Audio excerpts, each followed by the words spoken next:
12장 1절을 보면 이제 하나님께서 아브라함에게 나타나셔서 말씀하십니다. 예. 너는 너의 고향과 친척과 아버지의 집을 떠나 내가 내게 보여줄 땅으로 가라. 보여줄 땅으로 가라. 이렇게 말씀을 하시는데 예. 이제 지금 있는 곳에서 떠나라라고 이야기하죠. 근데 이 본문도 이렇게 오해하는 경우, 왜곡되게 이해하는 경우들이 많이 있습니다. 어떤 오해들이 있을까요? 사실 대표적으로 이 본문을 이상하게 사용하는 단체는 신천지일 거예요. 그래서 신천지 같은 데서는 뭐 네가 지금 신앙생활 똑바로 하려면 본토 친척 아비집을 떠나야 된다. 가출해라. 그래서 우리한테 와라. 뭐 이렇게 얘기하는데 이 본문을 사용한다고 하더라고요. 그래가지고 얼마나 많이 좀 부모님들이 고통을 당하셨습니까? 그러니까 이런 아주 이상한 해석들도 있고. 네. 또 뭐 그냥 일반적으로도 그냥 많은 또 신자분들이 이제 어떤 회사라든지 또 뭐 다른 교회 옮길 때라든지 뭐 이런 것들을 보고 그냥 너무 문자적으로 받아들여서 자기 상황이 너무 1대1로 대입시키는 거죠. 그래서 지금 뭐 이런데 내가 사실 그럴 때는 이미 뭔가 떠나고 싶은 마음이 있는데 그렇죠. 그 확증을 어떻게 보면 주는 거잖아요. 그래 하나님도 나를 떠나라고 하셨어. 해서 이렇게 옮기는 경우도 제가 본 적이 있어요. 네. 이게 맞아요. 사실은 이제 성경을 어떻게 볼까의 문제인데 네, 막 그쵸. 내가 고민을 하고 있는 어떤 문제가 있어. 근데 오늘 큐티를 하고 있는데 마침 12장 1절의 말씀이야. 이건 하나님께서 가라고 이야기하는 거구나 라고 생각하고 가는 거야. 만약에 이것만 이렇게 해석하는 게 아니라 이제 모든 성경을 대하는 태도가 그렇다는 이야기거든요. 그거는 그래서 내 삶의 문제에 있어서 누구한테 가서 물어볼 수가 없잖아요. 점집 가서 물어볼 수도 없고. 그러니까 이제 그와 유사하게 성경을 보면서 내가 지금 어떤 결정들을 할 때 성경이 그런 결정을 도와준다라는 생각을 가지고 성경을 본다는 거예요. 근데 사실 그렇게 보면 안 되는 거예요, 성경은. 그렇죠. 네. 그렇게 왜 안 보면 되죠? 안 되죠. 성경은 우리의 의도에 맞춰서 해석하면 되는 게 아니라 이 성경의 저자의 의도가 있는 거죠. 그거에 맞춰서 봐야죠. 저자는 이제 성령님이시니까 예. 하나님이 이 성경을 우리에게 주신 이유, 하나님의 뜻 그걸 이해해야 되는데 그냥 문자적으로 내가 그냥 이용해 먹기 좋은 내 마음에 내 상황에 어울리는 게 있다고 그대로 사용하면은 이게 왜곡이 일어날 수밖에 없는 거죠. 그래서 잘 말씀해 주신 것처럼 하나님의 의도를 우리가 파악을 해야 되잖아요. 그럼 하나님의 의도를 파악하려면 아브라함에게 일단 1차적으로는 아브라함에게 어떤 정황 가운데 이걸 말씀을 주셨는지를 먼저 생각한 다음에 그 다음에 2차적으로 이제 자기한테 이제 적용을 하든지 해야 되는데 바로 다이렉트로 적용을 해버리면 이제 틀린 이제 적용이 될 수 있다라는 거죠.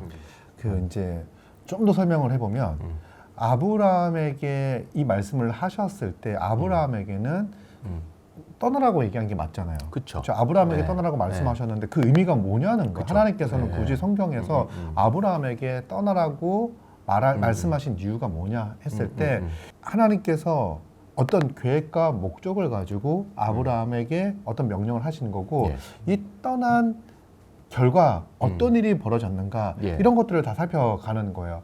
그리고 하나님께서 아브라함에게 말씀하시고 아브라함이 순종하고 떠나 결과 발생한 것이 우리에게는 어떤 의미가 있느냐 이런 과정들을 거쳐야 된다는 이야기죠. 그런데 그런 거 없이 그냥 내 삶과 정황 가운데에서 어떤 본문 하나를 가지고 와서 자의적으로 해석하는 거는 맞지 않다. 그래서 하나님께서 이 창세기 12장 1절을 기록할 때 우리 직장 옮기라고 뭐 이사 가라고 그런 의도를 가지고 쓰셨는가? 그게 하나님의 뜻인가? 그게 아니라는 거예요. 그래서 떠나라라고 하는 것들은 어떤 의미가 있을까요? 그래서 이제 창세기 그래서 11장으로 넘어가야 되잖아요.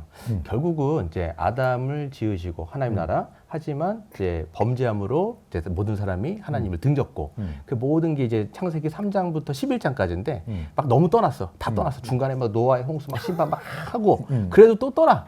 그 노아의 아들 셈함 야벳 해갖고 또 했는데 바벨탑 이렇게 되잖아요. 이게 창세기 11장에 보면 창세기 11장이 이제 바벨탑 사건이 하나님을 등지은 거의 클라이막스예요. 최고. 그래서 우리의 이름을 하늘 꼭대기에 내자라는 게 굉장히 교만의 극치를 달한 건데 이제 아브라함도 사실 그런 상황 가운데 있는 거예요. 그러니까 모든 인류가 하나님을 다 떠났어.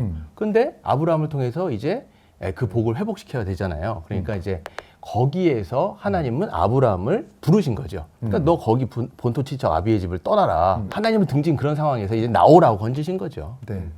아니 지금 해석이 저는 굉장히 좋은 해석이라고 생각하고 좀 가깝게 먼저 좀 보자면은 본토 친척 아비 집이라 그럴 때 이 아브라함의 아버지가 무슨 일을 했는지를 생각해 보면 이 맥락을 조금 더 좀 보완하는 내용이 되지 않을까 생각이 들어요. 아브라함의 아버지는 우상 만드는 일을 했던 사람입니다. 메소포타미아 지역에서. 그러니까 아브라함은 그 세대 사람들과 똑같이 하나님만 섬기는 게 아니라 하나님만 섬기는 그런 신실한 자라기보다는 우상을 숭배하며 그 음란한 문화 가운데 살아가고 있던 자라고 할 수 있는 거죠.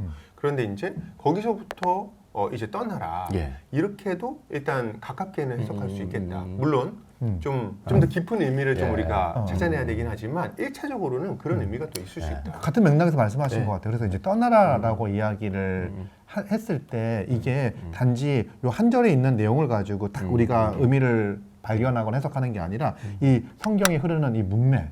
예. 그래서 우리 방길산 목사님 같은 경우에는 창세기 1장부터 흘러왔던 이 문맥 가운데서 떠나라는 게 어떤 의미를 가지고 있는지 설명해 주셨고 우리 안종현 목사님은 그 배경 가운데 성경에 나와 있는 배경 가운데 아브라함의 아버지가 우상 숭배 그러니까 우상을 제조하던 자였다. 이게 뭐냐면 바벨탑 이후에 인류가 흩어진 다음에 여전히 그냥 하나님을 대적하고 하는 삶의 방식들을 살고 있었는데 그렇죠. 그런 삶의 방식에서 하나님께서 떠나라고 말씀하시는 거다. 예. 이렇게 이제 정리를 할 수 있을 것 같아요. 역시 요약이 괜찮아, 다르는데. 괜찮아 아주. 괜찮아요? 잘 아, 내가 뽑았어. 표정이 안 좋아. 잘 뽑았어 우리가.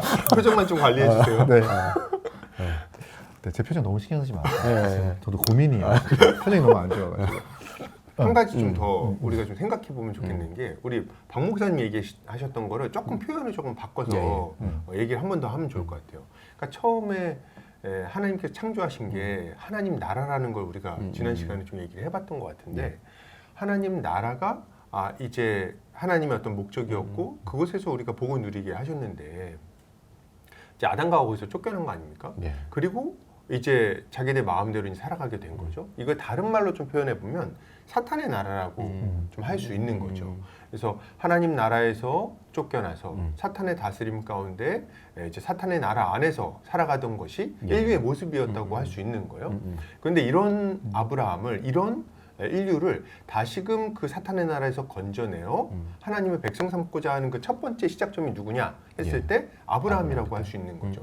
그렇게 볼 때 떠나서 가라 이렇게 얘기하는 것은 사탄의 나라에 거주하고 있는 아브라함을 거기서 떠나라고 명령하시면서 하나님 나라로 들어가라고 하나님 내가 너에게 명령할 땅으로 들어가라고 그러니까 하나님 나라로 가라고 이렇게 명령하시는 걸로 이해할 수 있겠죠. 예. 네.